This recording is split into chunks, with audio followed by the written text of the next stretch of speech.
বিশ্বনবী পাগলের মতো একবার হাউজে কাউসারে যাবেন, একবার সিরাতে যাবেন, একবার পুলসিরাতের দিকে, একবার হাউজে কাউসারের দিকে পাগলের মতো দৌড়াতে থাকবেন। তার কোন গুনাহগার উম্মত যাতে জাহান্নামে ঢুকে না যায়। কিয়ামতের ময়দানে মানুষগুলো পাগল পাড়া হয়ে আল্লাহর নবী সাইয়েদনা আদম আলাইহিস সালামের কাছে যেয়ে বলবে, ও আদম নবী, আপনি দুনিয়ার বুকে প্রথম নবী, আপনি আল্লাহরে যে সুপারিশ করেন যেন আল্লাহ বিচার শুরু করে। আদম আলাইহিস সালাম বলবেন, আমি পারবো না। তোমরা সবাই মিলে বনি ইসরাইলের নবী মূসা আলাইহিস সালামের কাছে যাও। মানুষগুলো বলবে, বাঁচার কোনো উপায় নাই। 50,000 বছর মানুষ এরকম দৌড়াবে। আল্লাহ যদি বিচারটা শুরু করতো, যা হবার হবে, আগে বিচার শুরু করুন। বিচারই শুরু হয় না। লোকেরা এবার পাগলের মতো দৌড়াতে দৌড়াতে সবাই এবার যাবে মুসা আলাইহিস সালামের কাছে, যেয়ে বলবে, ইয়া নবী আল্লাহ মুসা, আপনি যে একটু সুপারিশ করেন। আল্লাহর নবী মুসা বলবেন, মাফ করো, আমিও পারবো না। তোমরা আল্লাহর নবী ঈসা আলাইহিস সালামের কাছে যাও।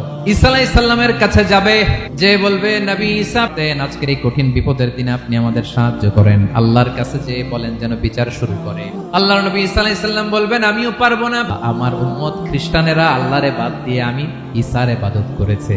আজকে আল্লাহ অনেক রেগে আছে, আমি পারবো না। তবে একটা পরামর্শ দিতে পারি, এই কঠিন সময়ে কেউ আল্লাহর দরবারে দাঁড়িয়ে একটা টু শব্দ করার ক্ষমতা কারো নাই, একমাত্র আখিরি জামানার পয়গম্বর বিশ্বনবী মুহাম্মদুর রাসূলুল্লাহ ছাড়া। সবাই মিলে বিশ্বনবীর কাছে যে বলবে, ইয়া রাহমাতাল লিল আলামিন, দেখেন আমাদের কি অবস্থা, কি কঠিন বিপদে আমরা আছি, দাঁড়াতে পারি না, সূর্যের আলোতে ঘেমে হয়রান। আজকে কেউ সুপারিশ করতে পারবে না।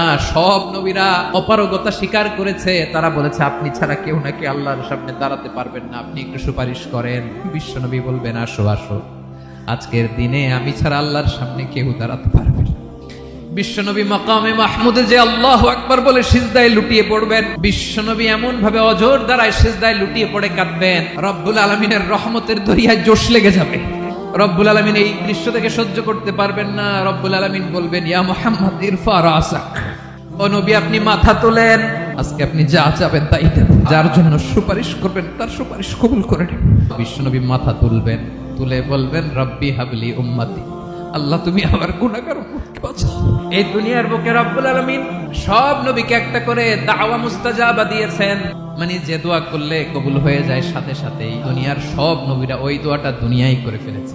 বিশ্বনবী বলেন, আমি করি নাই, আমি আমার স্পেশাল দোয়াটা কিয়ামতের দিন আমার গুনাহগার উম্মতকে সুপারিশের জন্য রেখে দিয়েছি।